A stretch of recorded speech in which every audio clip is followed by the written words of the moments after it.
Yo, yo, yo. What's good? What's good? It's Stormybman, and I am back.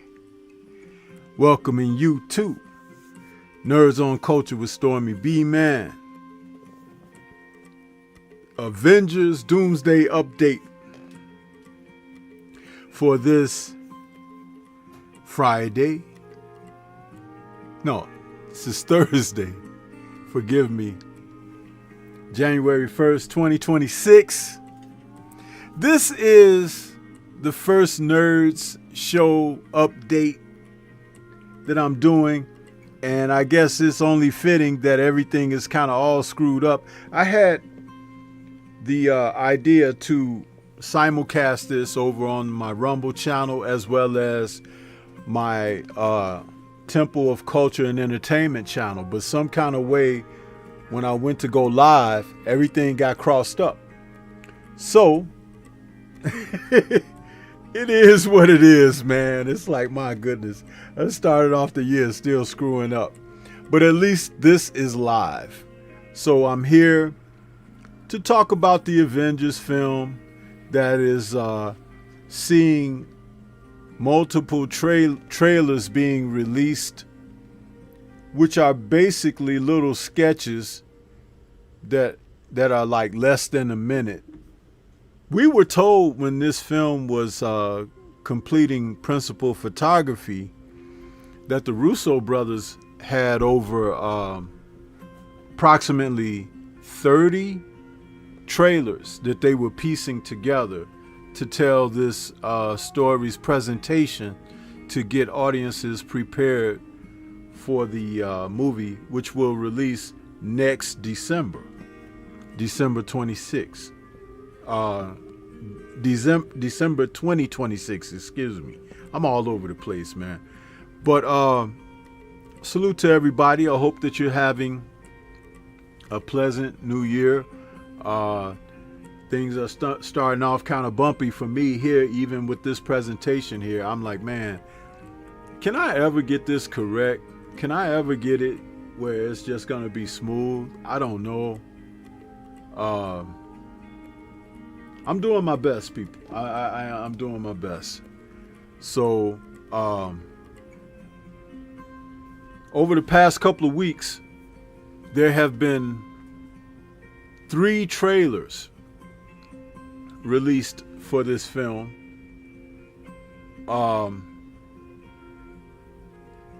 And the way that it's been set up is that Marvel has placed the trailers ahead of the Avatar film and a couple of other films here and there where you'll be surprised when you're sitting in the theater and then the trailer just happens to show. But like I said, it's under a minute, each and every one of them. The first one was a presentation that showed Steve Rogers. It opens with him on his motorcycle and arriving to his home, which we last saw at the end of Endgame when he was returning the stones and elected to stay back in time with Peggy Carter. And what this particular trailer shows is that not only has Steve remained back in that time of the 50s with Peggy, but he pulls out his Captain America suit that he wore in Endgame, and he's looking at it and he puts it away.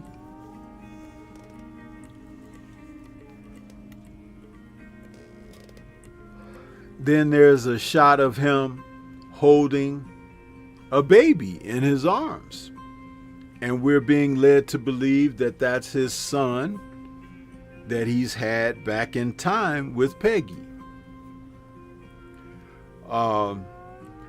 Then it cuts to saying Steve Rogers will return in Avengers Doomsday. The next trailer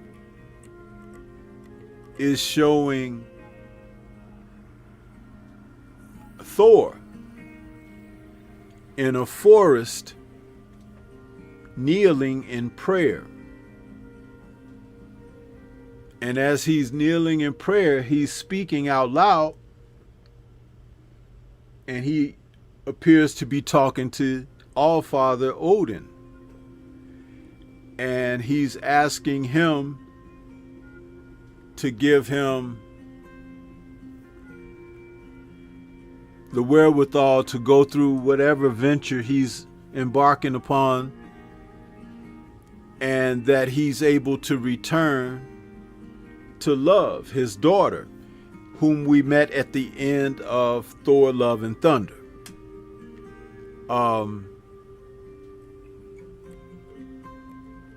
It's not his actual daughter, Love, but he had made a promise to raise her when we saw the end of the life of Gore the God Butcher. Now, this situation that presents Thor is interesting because Thor is back to having his short haircut again. He still has Stormbreaker, the axe hammer, and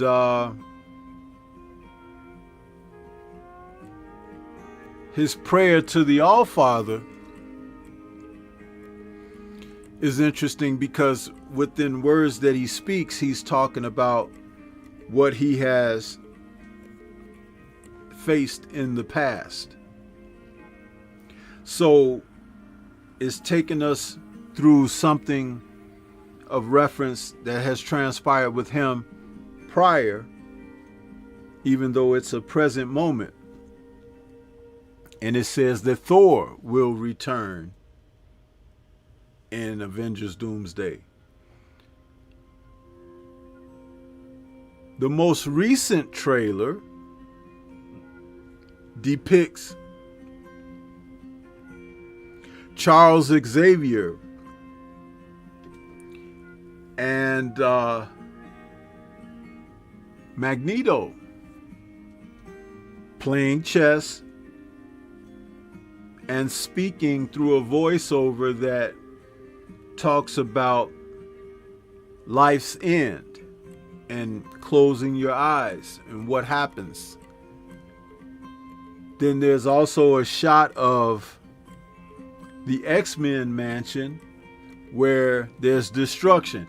You know, it's interesting. In all of the X-Men films, when they showed the Xavier's mansion,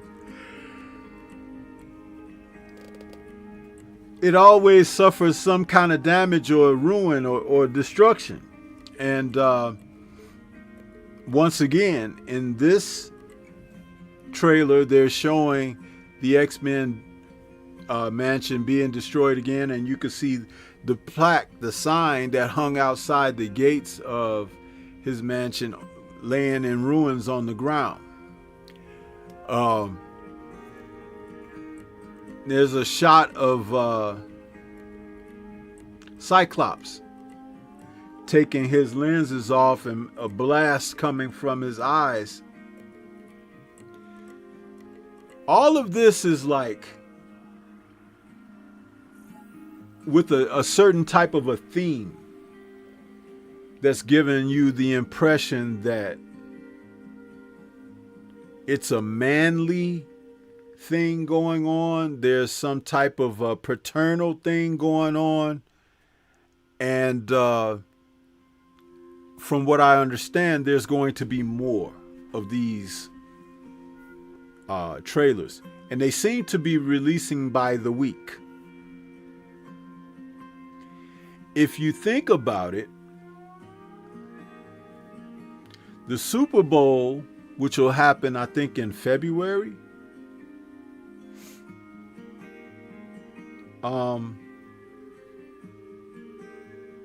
they're going to show a major trailer at the Super Bowl. But December 2026 is still 12 months away. And seeing that they made about 30 of these trailers, we'll probably get more throughout the year, to be perfectly honest. And each and every one, this different form of advertising for this film coming, I guess it's going to have a certain aspect of theme to it where it's presenting something to you. And I believe the whole idea is to not only usher in the Fox studio productions where those characters have now merged into the MCU.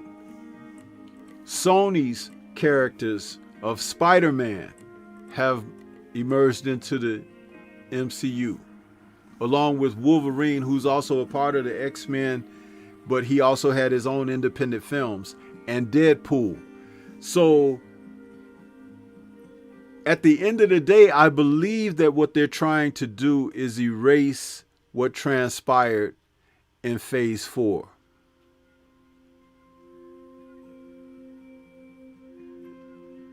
If that does be the case, the ending of Endgame is more important than we may realize. And I think the catalyst of the stories to be told going forward will be Captain America, who had the responsibility of returning the Infinity Stones to their proper destinations at the end of Endgame. And Steve created a new time branch when he elected to stay back in time with Peggy and not return.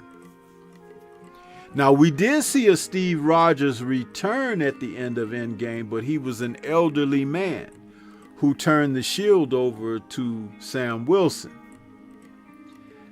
That's interesting because is that the Steve from back when Peggy was around?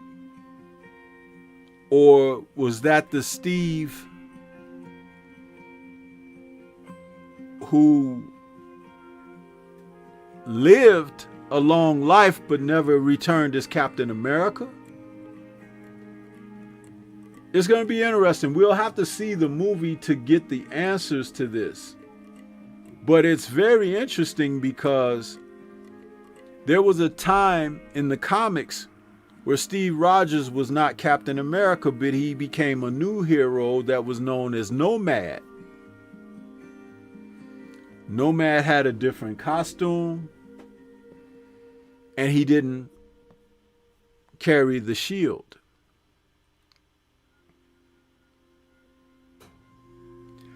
I'd like to know the Steve that returned at the end of Endgame, the elderly Steve, and he gave Sam the shield.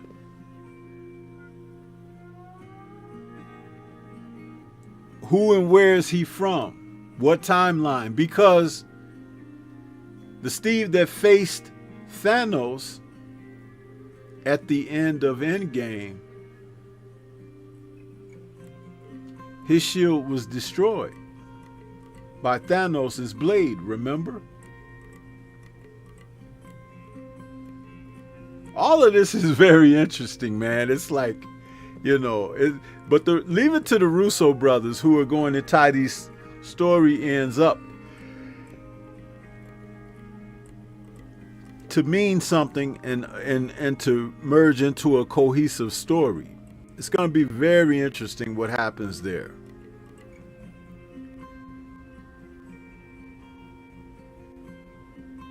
I'm going to take a quick moment out to acknowledge who we got in the building. Some of you guys have been out there. We got my brother Drew Titan from all three channels there. Painful Excellence in Bear Cave. Columbia's out there. Adrian Viet. And Freedom's March. What's happening with you? It was good to join your show today. Thank you for having me up there. Jonathan Simon is in the building, and Isaiah GQ. Salute to all of you guys. Happy New Year, and glad to see you out there. PGH Big Dog in the building. Yeah. So there's a lot of questions to be answered, and I don't have the answers necessarily, but I'm very interested in seeing how this is being handled and treated, because again, Steve is the catalyst here. And I remember thinking when I saw Endgame initially, I was wondering what was going to happen when he went back to Vormir to return the stone where the Red Skull was there. It's like, oh, you're going to run across the Red Skull. And we hadn't seen him since they were battling at the end of Captain America, the First Avenger.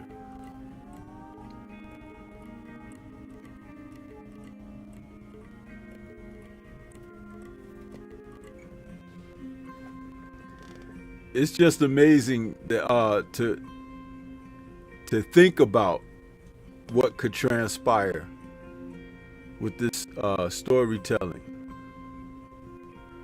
Who knows, man? Who knows?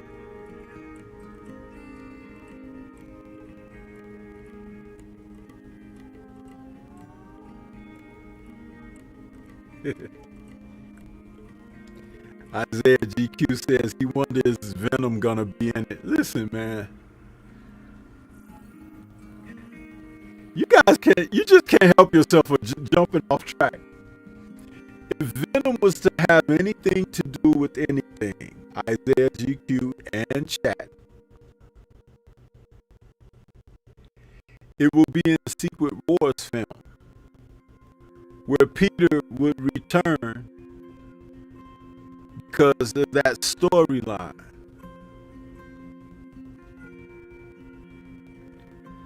This film, I said, looks like it's going to have a lot to deal with father issues, paternal issues, and we're seeing something specifically play out.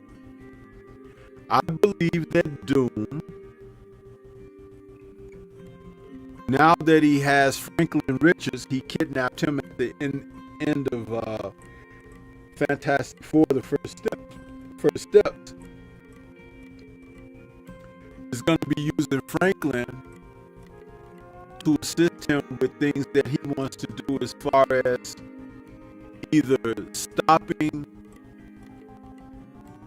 these, what do you call it? The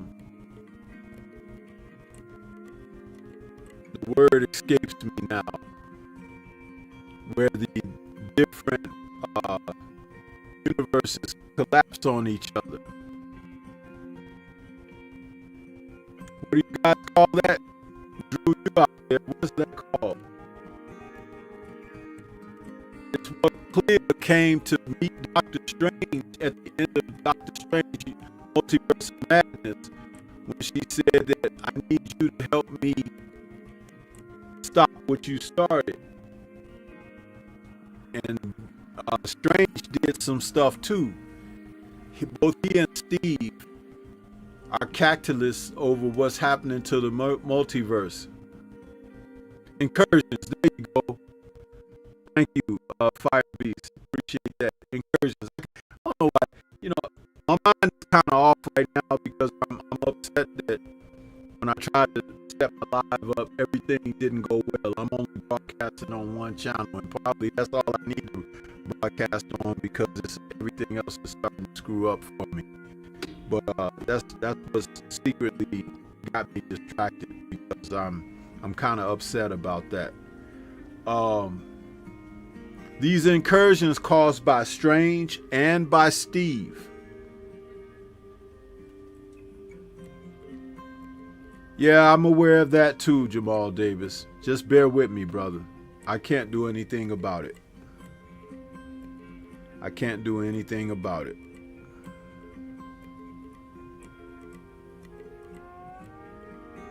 Yeah.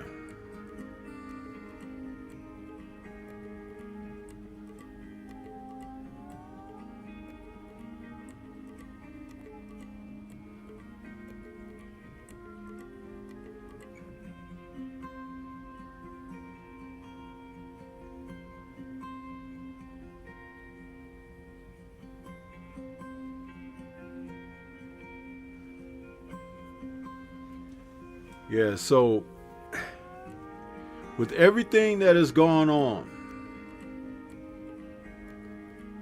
Steve Strange and Steve Rogers are probably the reasons why Doom wants to come back and destroy the rest of these realities.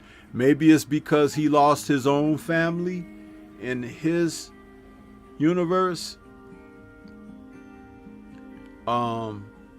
If you guys remember in Multiverse of Madness, when the Illuminati had their panel, there was one seat that wasn't filled.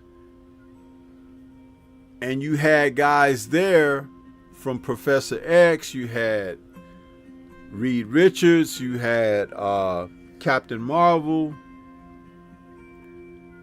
But there was someone missing. A lot of people thought it was Iron Man, Tony Stark, that was missing from that universe. But what if it was Victor Doom? What if he sat on that board of Illuminati? Remember that those robots bringing Doom in, they may not have been Tony Stark's Iron Legion. They may have been Doombots. It's very interesting how these guys are going to pick up the seeds and sew them together to make a cohesive story going forward with the elimination of what transpired in Phase 4. These guys are very good, the Russo brothers.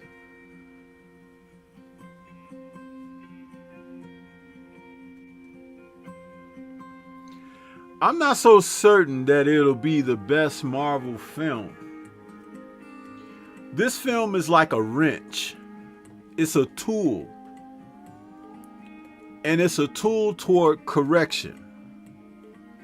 Because they had all of this DEI going on in Phase 4 and portions of Phase 5. They're trying to do some corrective things now. Which is why you could hear certain people like this woman that has this channel, Beyond the Trailer. she's been talking about the lack of inclusion of the women in this storytelling. Well, that's kind of part of the problem when we had to deal with the DEI, because Marvel went too far in that direction and put the women out front, and the men who had established the universe got pushed to the side, even stepped on. And guess what? Even with them trying to feed you that aspect of storytelling and including switching up sexes and ethnicities of certain characters, those people weren't going to the movies buying the tickets.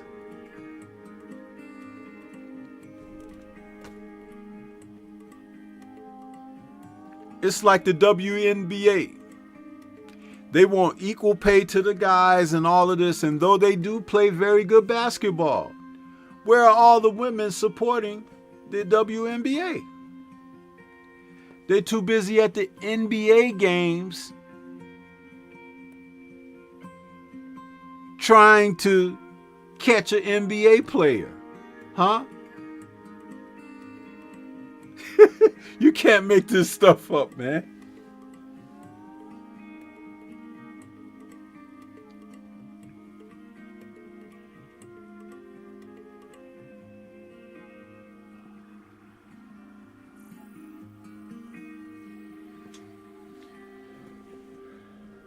Joe Gagliardi, what's going on? Man, it's like they spend a lot of time trying to appease everyone. But who do you think was buying damn comics for the past 60 years? It wasn't the people of DEI. It wasn't.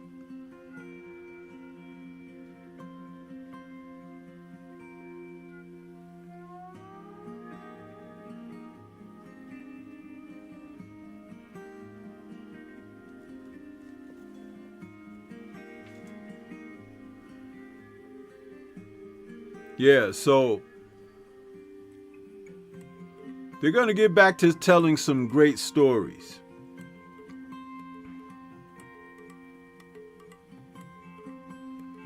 The decision to not recast T'Challa also has bitten them in the behind too, because he was an integral portion of the MCU.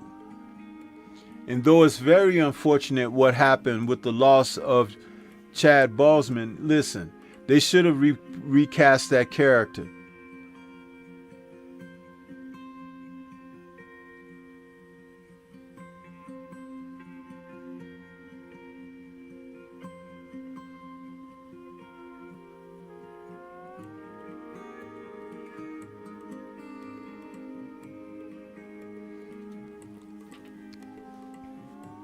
The fact that they use ingenuity to take that celestial being that was petrified in the Eternals film in the ocean, and then said that adamantium will come from that celestial being, and it's a element and resource from mining on his corpse. That's kind of ingenuity that originally takes Marvel to a place when they were being very successful. Because if you remember in the first Guardians film, when they went to nowhere, it was a severed head of a celestial. You guys remember? And then they had people there, they were mining the resources off of that severed head.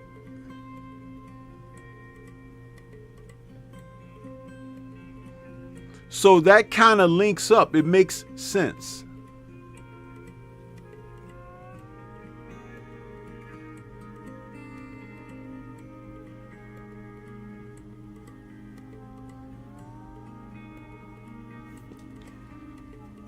Jamal Davis.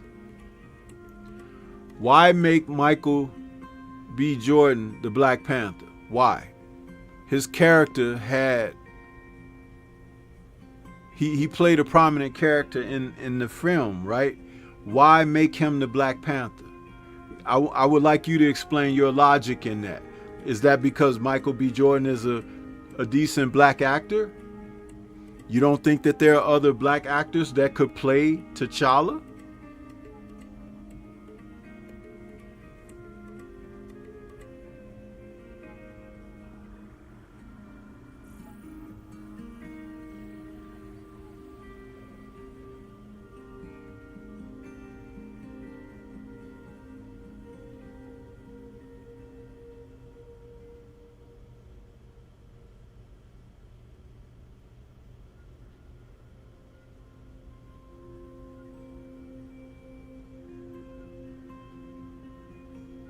I'm just waiting for an answer.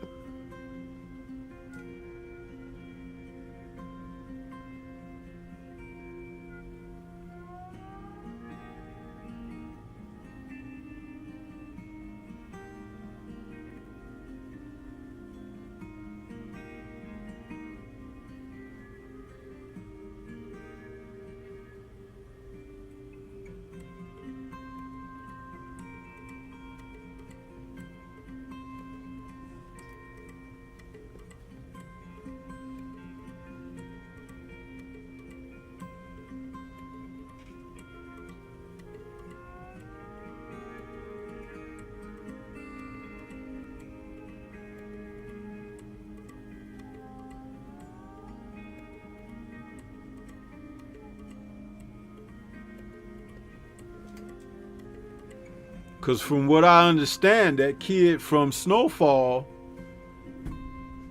Damson Idris, is going to be the new Black Panther. And he's a pretty damn good actor. I watched Snowfall and I was like very impressed. And I also watched him in the F1 film with Brad Pitt, where he more than held his own in that film.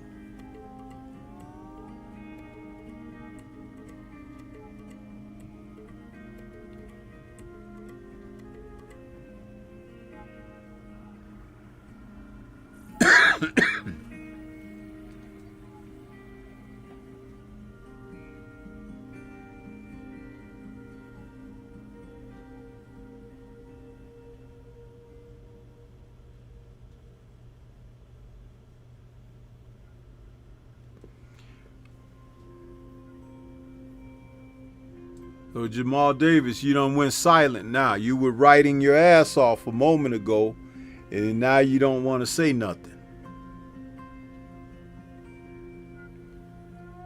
I keep telling you, when are you young men gonna grow up, man?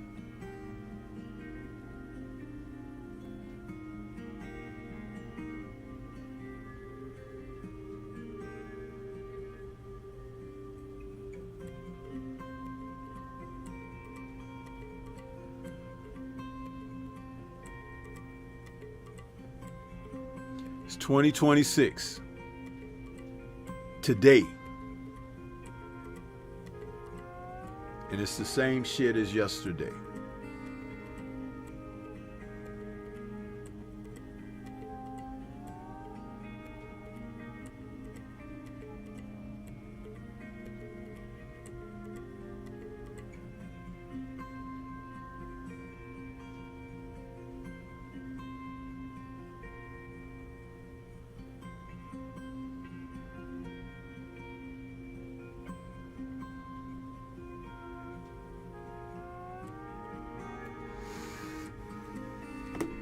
Anyway, back to what I was saying. The fact that they've worked to try to erase what transpired in Phase 4. The She-Hulk and all of that stuff is being swept to the side.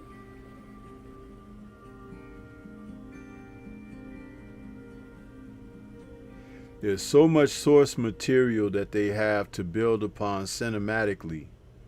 And now that they have a number of the characters that they didn't have from the beginning of the MCU, that they're being able to kind of blend in there will be stories going forward that they can really focus in on. But Steve Rogers and Stephen Strange have story arcs that they need to draw this out, because you want to know why these men caused the incursions and what the result of the decisions that they made, what that did. And where did Steve Rogers get that shield? His shield was sliced in half when he was fighting Thanos in Endgame.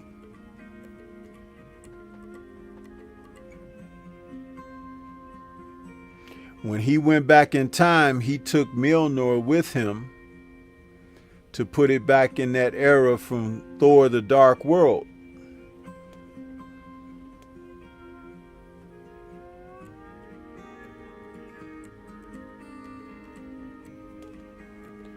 Also, when he went back to Vormir, where the Red Skull was, bringing the stone back doesn't give you the life of the person back. And we know that Black Widow sacrificed her life.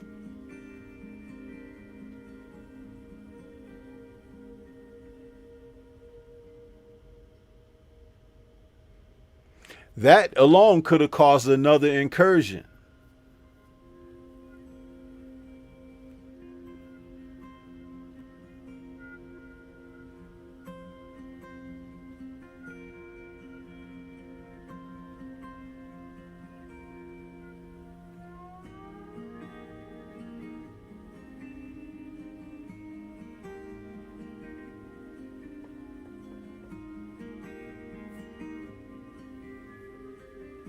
Too bad my brother Drew Titan couldn't have been a part of this for me, because this is a heck of a discussion to have with everything that transpired. Now trying to cover those steps up. And remember, when Tony Stark went back to the early 70s and he ran into his father Howard Stark, that created an incursion, because he wasn't supposed to, just like the rest of the guys, when they went into their various time places, they were not supposed to interact with people from that time period. Remember when Steve saw Peggy in that office and he was looking through the blinds at her, but he didn't say nothing to her. He just let her go about her business. Well, when Tony went back, he ran into his father, and then the father told him the wife was expecting, and he had flowers and everything. And Tony had that look on his face like, I remember when I first saw the movie, I thought when he said that my wife is having a child, I thought Tony was looking like, wow, man, this is crazy. But I never thought that it could possibly be the wrong date. And that's what it ended up being, is that Tony was born, and they told you in the first Iron Man film when he was born. But when they went back to the 70s, Tony was supposed to be born already.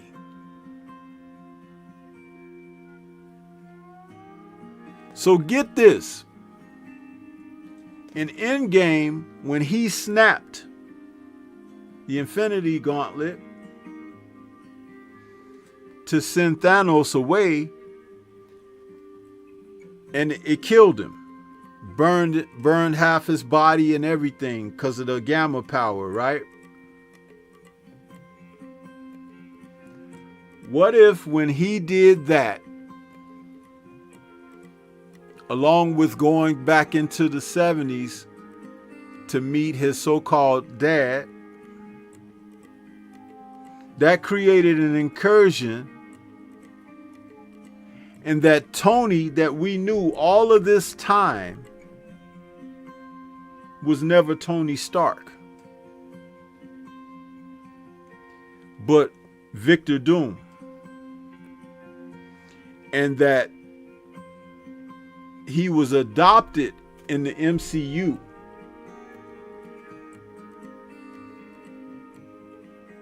He that remains could have done a switch out, switched Tony for Doom, and that the Stark family adopted him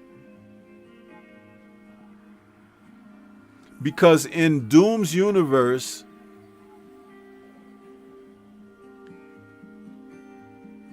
he gets severely burned or something like that. His body gets disfigured.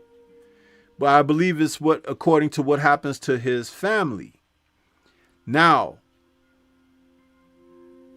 the wounds that he has, don't be surprised if they're similar to Tony's wounds when Tony snapped. Which is why he's going to look like Tony. Because he's not a variant of Tony Stark. Our Tony Stark was a variant of Victor Doom.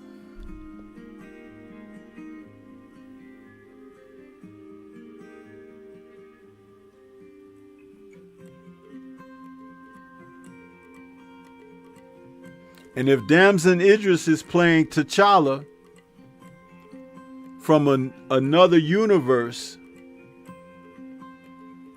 where the incursions happen to his Wakanda, he ends up coming into the MCU's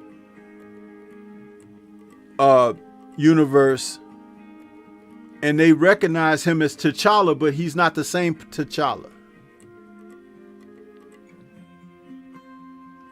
There are going to be Marvel characters who will perish because Doom is out there using Franklin's powers to find what they call the main characters from a universe. Like in certain universes, all characters don't exist. Like in the Fantastic Four's universe, where Doom is supposedly from, the Avengers didn't exist. And that Fantastic Four group, they're from like the 60s of that universe, but futuristic. So it's not like our 60s. There's a whole lot going on there. It's like, it's so much, but there's a lot of playground for them to move these pieces. Tobey Maguire's Spider-Man is not from the 616 universe. He's from a different universe. Andrew Garfield's Spider-Man is not from Tobey's universe. And they've already established that being from different universes, you don't always have to look exactly the same, which will help with the storylines of certain characters through certain, universes. And just like when we had the young Xavier and the young Magneto.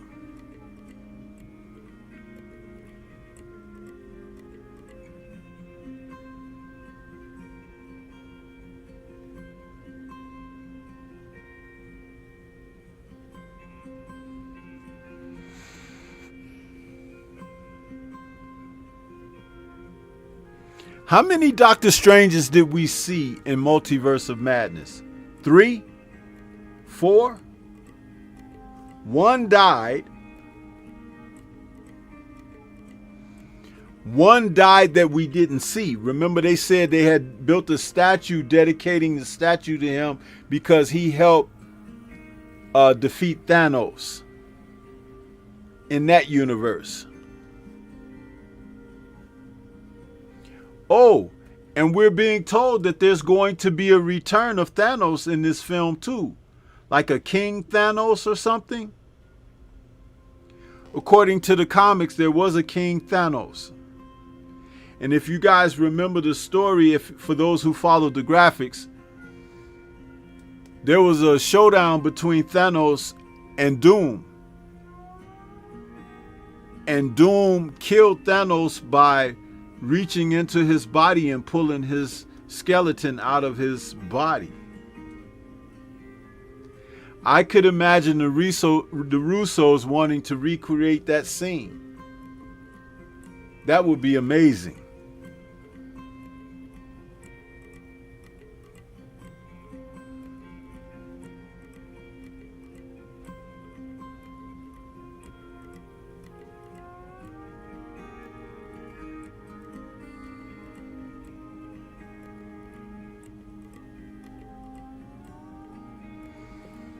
There's so much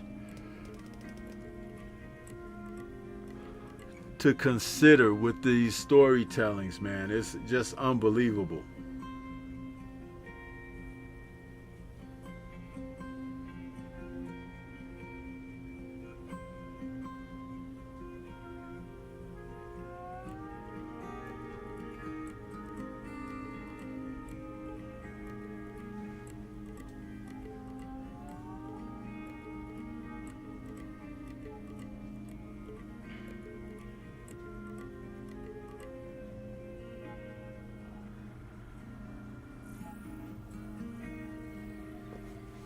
I don't know.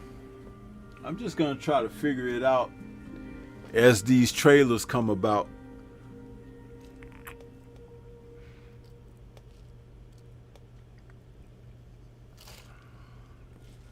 They're giving us a lot to look at, though. A lot.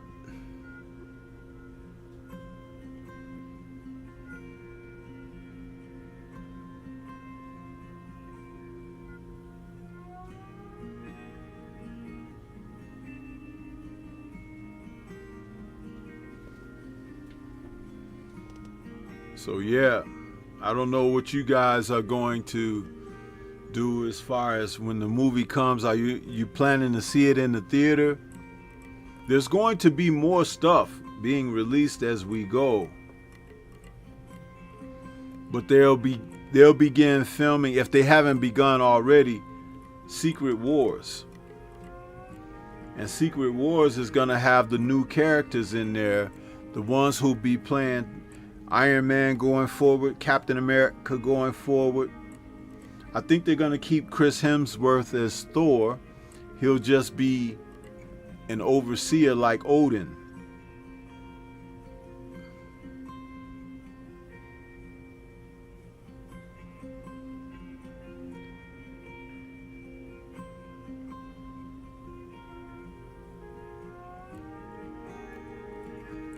Yeah.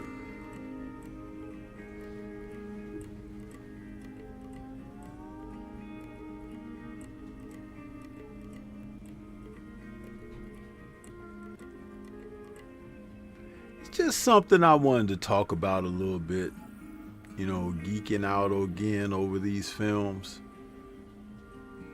But it's amazing.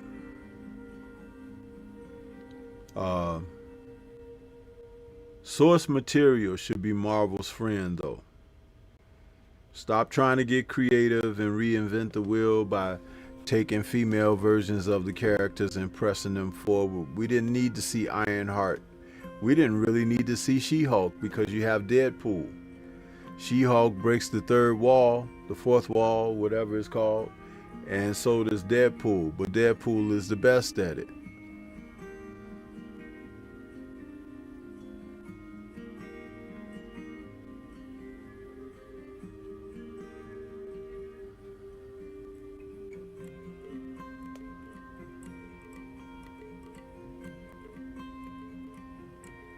Yeah.